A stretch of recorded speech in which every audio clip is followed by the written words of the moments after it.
Om Swastiastu, Assalamualaikum warahmatullahi wabarakatuh, Shalom, Namo Buddhaya, salam kebajikan dan salam sejahtera bagi kita semua. Perkenalkan kami dari kelompok 1A, jadi pada kali ini kami akan mempresentasikan mengenai jenis dan komponen pada peta. Berikut adalah anggota kelompok kami dan pertama-tama kami akan menjelaskan mengenai apa itu peta yang akan dijelaskan oleh rekan saya. Perkenalkan, sebelumnya nama saya Devita Kristi dengan NIM 20135110051. Di sini saya akan menjelaskan apa itu peta. Peta adalah representasi grafis dari sebagian atau seluruh permukaan bumi pada bidang datar yang diperkecil menggunakan skala tertentu. Secara etimologis, istilah peta berasal dari kata mapa dalam bahasa Yunani yang berarti kain penutup atau taplak meja. Aryono Prihandito menyatakan bahwa peta adalah gambaran permukaan bumi dengan skala tertentu yang digambar pada bidang datar melalui sistem proyeksi tertentu. Ada fungsi dari peta itu sendiri, yaitu fungsi peta ini sangat beragam, termasuk A. menunjukkan lokasi suatu tempat, B. memperlihatkan ukuran dan arah, C. menggambarkan bentuk permukaan bumi, D. membantu penelitian, E. menyajikan data potensi wilayah, F. menjadi alat analisis, G. menjelaskan rencana, dan H. mempelajari hubungan timbal balik antara fenomena geografi. Ada jenis-jenis peta. Peta itu sendiri dibutuhkan oleh berbagai pihak sesuai dengan kebutuhannya masing-masing. Beberapa jenis peta yang dibuat oleh manusia adalah sebagai berikut. Peta umum atau peta topografi. Peta umum atau yang disebut juga topografi menggambarkan kenampakan alam dan buatan suatu wilayah. Peta topografi memiliki berbagai fungsi, antara lain menampilkan data planimetris berupa unsur-unsur topografi alami dan buatan manusia. Peta topografi berguna untuk menentukan kemiringan untuk pembangunan fasilitas usaha dan umum, serta menentukan lokasi yang tepat untuk pembangunan objek kultural seperti jalan dan rel kereta api. Kartografis merupakan penerapan pembuatan peta menggunakan sistem informasi geografis yang dikumpulkan melalui proses data penafsiran ke ruangan. Proses penyampaian informasi pada peta kartografi ini divisualisasikan melalui simbol, warna, dan skala. Sehingga kebanyakan peta kartografi digunakan untuk pembuatan suatu wilayah maupun suatu perkotaan. Kemudian untuk peta korografi. Peta korografi merupakan peta yang menggambarkan seluruh permukaan yang ada di bumi. Adapun penggambaran dari peta korografi ini adalah bentuk dari suatu wilayah provinsi, wilayah benua, kemudian untuk seluruh wilayah yang ada di dunia. Adapun penggambaran permukaan bumi yang dicantumkan ke dalam peta korografi yaitu permukaan pegunungan, bangunan, pepohonan, sungai, dan perumahan. Dapat dikatakan peta korografi ini merupakan pembuatan peta dalam skala besar. Peta negara adalah peta yang merupakan representasi digital yang menunjukkan suatu batas wilayah negara satu dengan negara lainnya.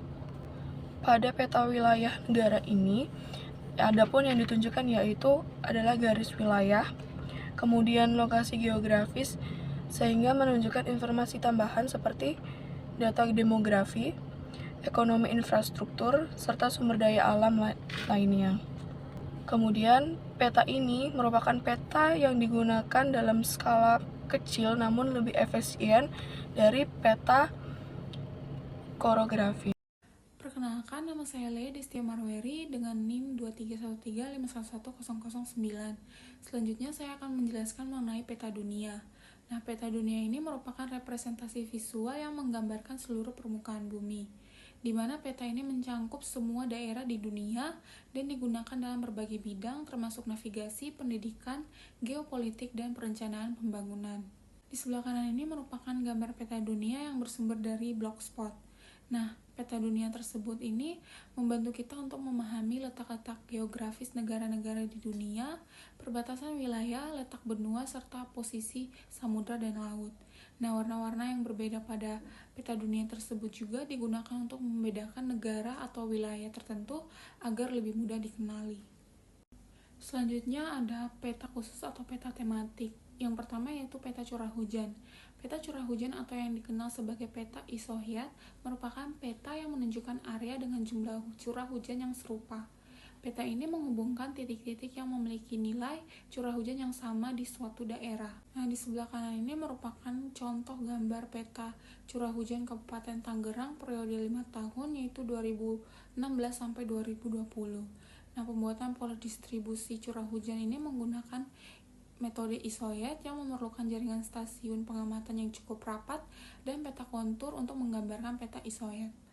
Analisis distribusi curah hujan di Kabupaten Tangerang ini dilakukan dengan menggunakan metode Inverse Distance Weighted atau IDW menggunakan aplikasi ArcGIS. Nah, hasil pemetaan ini menunjukkan bahwa curah hujan tersebar merata dan setiap stasiun mewakili area yang berbeda. Nah, pada peta ini ada beberapa warna.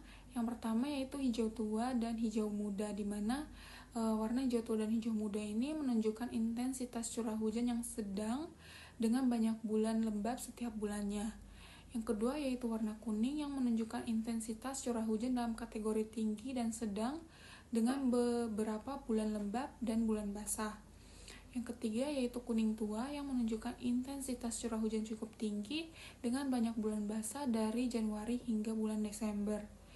Yang keempat ada warna orange yang menunjukkan intensitas curah hujan cukup tinggi dengan banyak bulan basah setiap bulannya. Yang kelima ada warna coklat yang menunjukkan intensitas curah hujan cukup tinggi dengan banyak bulan basah dari bulan Januari hingga bulan Desember.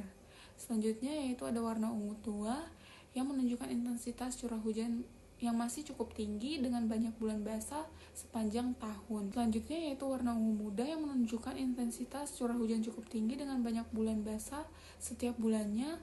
Dan yang terakhir yaitu warna putih yang menunjukkan intensitas curah hujan cukup tinggi dengan lebih banyak bulan basah dari Januari hingga bulan Desember. Selanjutnya yang kedua yaitu peta kepadatan penduduk. Nah, peta kepadatan penduduk ini merupakan peta yang menunjukkan perbandingan jumlah penduduk dengan luas suatu wilayah. Peta ini memberikan informasi tentang konsentrasi penduduk yang penting untuk perencanaan pembangunan, pengalokasian sumber daya, dan kebijakan sosial. Nah, pemetaan kepadatan penduduk ini bertujuan untuk memahami pola dan variasi distribusi penduduk di suatu daerah. Di sebelah kanan ini merupakan contoh peta kepadatan penduduk di Provinsi Daerah Istimewa Yogyakarta pada tahun 2012 yang diklasifikasikan menggunakan metode aritmatik. Nah, metode aritmatik ini memiliki ciri khas di mana interval kelas semakin besar seiring dengan peningkatan level dan interval pertama lebih kecil dan interval kelas meningkat secara bertahap. Nah, pada peta ini warnanya itu ditampilkan dalam gradiasi mulai dari warna yang lebih terang yang menunjukkan kepadatan rendah hingga warna yang lebih gelap atau mencolok untuk kepadatan yang lebih tinggi. Nah, kota Yogyakarta ini yang terletak di tengah peta terlihat warna yang paling gelap karena memiliki kepadatan penduduk yang lebih tinggi dibandingkan dengan kecamatan lainnya. Nah, sementara itu semakin jauh dari pusat kota atau warna peta yang semakin terang ini menunjukkan kepadatan penduduk yang lebih rendah. Terima kasih. Halo, perkenalkan nama saya Relstari Pasaribu dengan NIM 2313511010. Sini saya akan menjelaskan peta penyebaran hasil tambang. Peta penyebaran hasil tambang adalah representasi visual yang menggambarkan lokasi dan distribusi sumber daya mineral serta bahan tambang di suatu wilayah. Peta ini digunakan untuk menunjukkan sebaran berbagai jenis bahan tambang seperti minyak bumi, gas alam, batu bara, emas, tembaga, timah, nikel, dan bauksit. Selanjutnya ada bagian komponen peta. Yang pertama, judul peta. Judul peta berfungsi sebagai representasi isi, baik dalam artikel maupun berita, di mana pembaca cenderung melihatnya terlebih dahulu. Hal yang sama berlaku untuk peta, di mana judul mencerminkan serta memberikan informasi mengenai isi peta tersebut. Sebelum memahami isi peta, Seseorang biasanya akan membaca judulnya terlebih dahulu, dan penempatan judul pada peta pada umumnya berada di bagian tengah atas atau di bagian bawah peta. Selanjutnya ada garis tepi, di mana garis tepi ini adalah garis yang terletak di bagian pinggir peta, di mana setiap ujung garis bertemu dengan ujung garis lainnya saling berdekatan. Garis ini termasuk dalam unsur geografi dan buatan manusia. Garis ini biasanya terletak di bagian pinggir peta dengan ujung-ujung tiap garis bertemu membentuk segi 4 yang mengelilingi seluruh area peta. Dan fungsi utama garis tepi adalah untuk membantu pembuatan agar terlihat rapi dan terstruktur, serta memastikan bahwa semua elemen peta seperti judul, legenda, skala, dan simbol berada dalam batas yang ditentukan sehingga tidak tumpang tindih atau keluar dari area yang seharusnya. Selain itu, garis tepi juga memudahkan pembaca dalam memahami batas-batas wilayah yang digambarkan dan memberikan estetika pada peta tersebut. Sekian dari saya, terima kasih. Baik, komponen peta selanjutnya yaitu skala. Skala merupakan bagian pada peta yang menunjukkan perbandingan antara jarak sebenarnya di bumi dengan jarak yang dituangkan di peta. Skala dibutuhkan dalam peta karena peta merupakan hasil pengecilan dari wilayah di bumi, sehingga dengan melihat skala kita dapat membayangkan jarak sebenarnya pada wilayah tersebut. Ada 3 jenis penulisan dalam skala. Yang pertama yaitu skala pecahan atau skala numerik yang dituangkan dalam pecahan atau angka. Yang kedua yaitu skala garis atau skala grafis yang dinyatakan dalam bentuk garis. Dan yang terakhir yaitu skala kata yang dinyatakan dalam bentuk kalimat utuh. Baik, selanjutnya yaitu orientasi. Orientasi atau arah mata angin merupakan komponen pada peta yang berfungsi untuk menunjukkan arah mata angin pada peta. Dalam penulisan arah mata angin digunakan beberapa simbol. Yang pertama yaitu simbol dengan 8 sudut atau anak panah yang menunjukkan semua arah mata angin. Yang kedua yaitu simbol dengan 4 sudut atau anak panah yang menunjukkan 4 arah mata angin utama seperti utara, barat, timur, dan selatan. Dan yang terakhir yaitu dengan 1 sudut atau anak panah yang menunjukkan arah utara. Baik, yang selanjutnya yaitu garis astronomis. Garis astronomis merupakan garis hayal yang berfungsi untuk mempermudah menentukan posisi pada suatu tempat di muka bumi yang dinyatakan dalam garis lintang dan garis bujur. Garis lintang atau latitude merupakan garis yang melingkari bumi secara horizontal dan berfungsi untuk menentukan daerah musim. Sedangkan garis bujur atau longitude merupakan garis yang melingkari bumi secara vertikal dan berfungsi untuk menentukan waktu di suatu daerah. Baik, saya Maria Dini dengan akhiran 018 akan melanjutkan presentasi. Komponen peta yang selanjutnya itu tata penulisan atau disebut juga lettering. Penulisan ini sangat penting dan berbeda-beda sesuai dengan misalnya nama kota, nama negara, itu berbeda aturannya.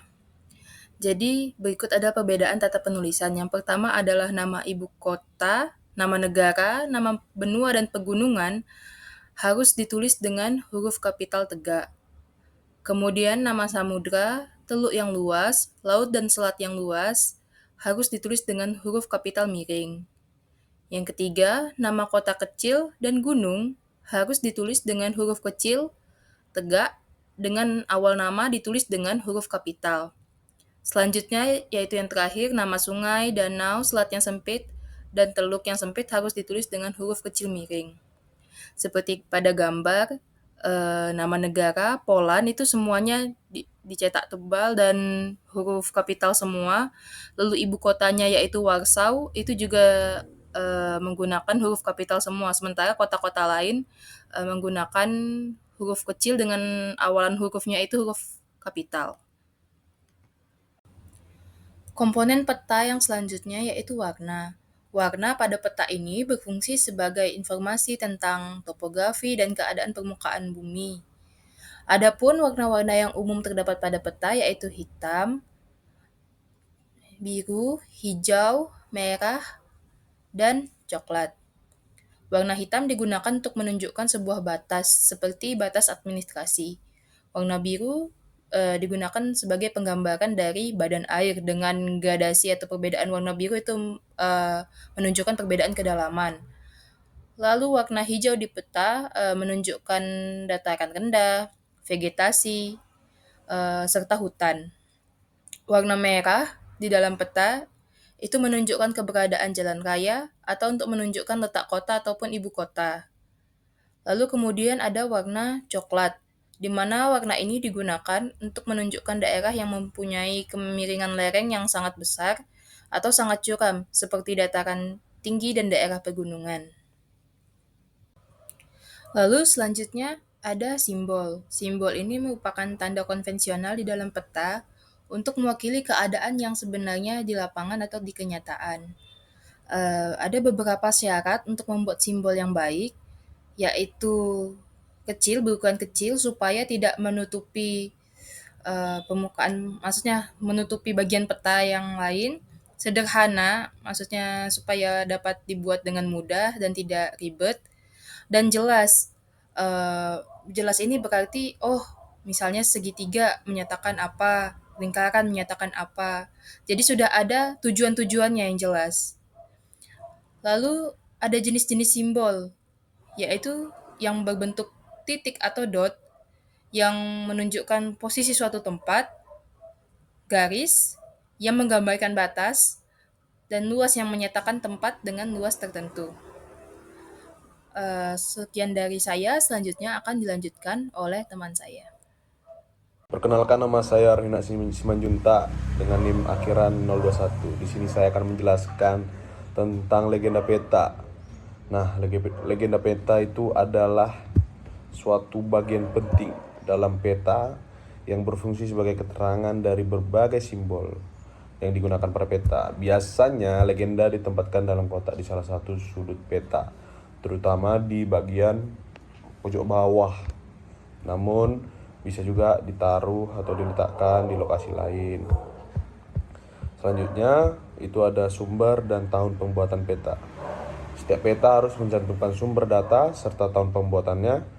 Sumber dan tahun ini berperan penting dalam menjamin keakuratan serta kredibilitas informasi yang disajikan pada peta. Selanjutnya adalah inset peta.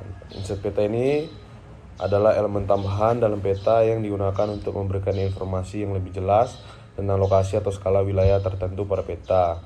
Nah, pada inset peta terdapat dua jenis. Yang pertama ada inset lokasi, yang dimana ini dapat menampilkan posisi wilayah dalam konteks yang lebih luas, seperti pada bentuk provinsi dan lain-lainnya. Yang kedua ada inset pembesaran, yang dimana ini digunakan untuk menampilkan detail wilayah yang lebih kecil dalam peta utama, sehingga informasi yang disajikan itu menjadi lebih jelas.